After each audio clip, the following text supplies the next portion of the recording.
আল্লাহ যখন বাঁচিয়ে রেখেছেন, তো নিশ্চয়ই আমার কিছু কাজ বাকি আছে, সেটুকু করার জন্য আল্লাহ বাঁচিয়ে রেখেছেন। নইলে বারবার কেন মৃত্যুর হাত থেকে বেঁচে আসবো? মানুষের দোয়া, উপরে আল্লাহ রাব্বুল আলামিন ওই গ্রেনেড হামলা, গুলি, বোমা সব জায়গা থেকে তো আমাকে রক্ষা করে নিয়ে এসেছেন। এবারেও তো সেই একই অবস্থা। এবারে তো একটাই লক্ষ্য ছিল, তার মেটিকুলাস ডিজাইনই ছিল ইউনূস সাহেবের আমাকে 2 বোনকে হত্যা করা। তারপরেও কিভাবে আল্লাহ আমাদেরকে রক্ষা করেছেন। কাজেই আবার বাংলাদেশ ফিরে আসবে, মুক্তিযুদ্ধের চেতনা গড়ে উঠবে, শহীদের রক্ত কখনো বৃথা যেতে পারে না, এটাই আমার কথা।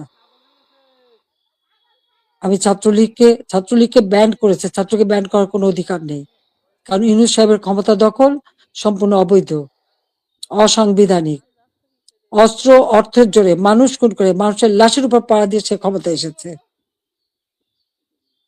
এভাবে অন্যায় করে যারা ক্ষমতা আসে, এই ক্ষমতা কিছুদিন ভোগ করতে পারে, কারণ নিজে ট্যাক্স দেবে না, মানুষের উপর ট্যাক্সের বোঝা চাপাবে, ভ্যাট বসাবে, জনগণের ভাত দিতে পারবে না, পুলিশের পোশাক বদলায়, পাকিস্তানিদের পোশাকের সাথে মিলিয়ে পোশাক পরায়। কৃষক চাষ করতে পারে না, সার পায় না, সেচ পায় না, শ্রমিক কাজ পায় না, শ্রমিকদের বেকার করে দেয়, অথচ নিজের অর্থ সম্পদ ঠিকই আছে এবং অর্থ পাচার করা অব্যাহত রেখে দিয়েছে। কাজে এ অন্যায় আল্লাহ রাব্বুল আলামিনও সইবে না।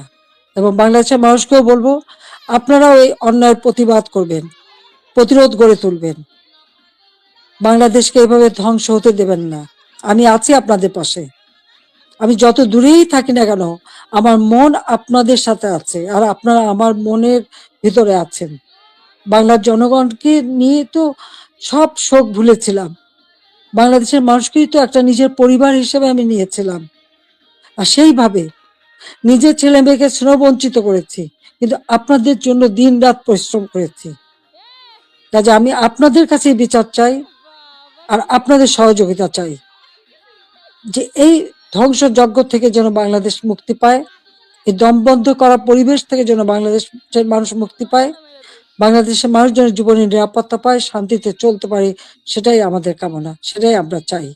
কাজে আজকে যারা এই ধরনের দুর্বৃত্ত পরায়ণ করছে, এই দুর্বৃত্ত পরায়ণদের হাত থেকে, এই দুর্বৃত্তদের হাত থেকে দেশকে রক্ষা করতে হবে। তার জন্য সকলকে ঘুরে দাঁড়াতে হবে, প্রতিরোধ গড়ে তুলতে হবে।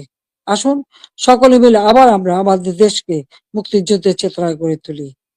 ইনশাল্লাহ 2041 সালের মধ্যে বাংলাদেশ ক্ষুধামুক্ত, দারিদ্র্যমুক্ত, উন্নত, সমৃদ্ধ, স্মার্ট বাংলাদেশ হিসেবে গড়ে উঠবে, এবং সেটা আমরা করতে পারবো ইনশাল্লাহ।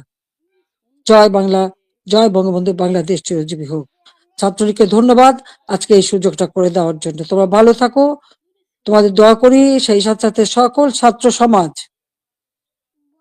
তাদের জন্য আমার দোয়া আশীর্বাদ রইল। সবাইকে আবার বলবো, মনোযোগ দিয়ে লেখাপড়া শেখো,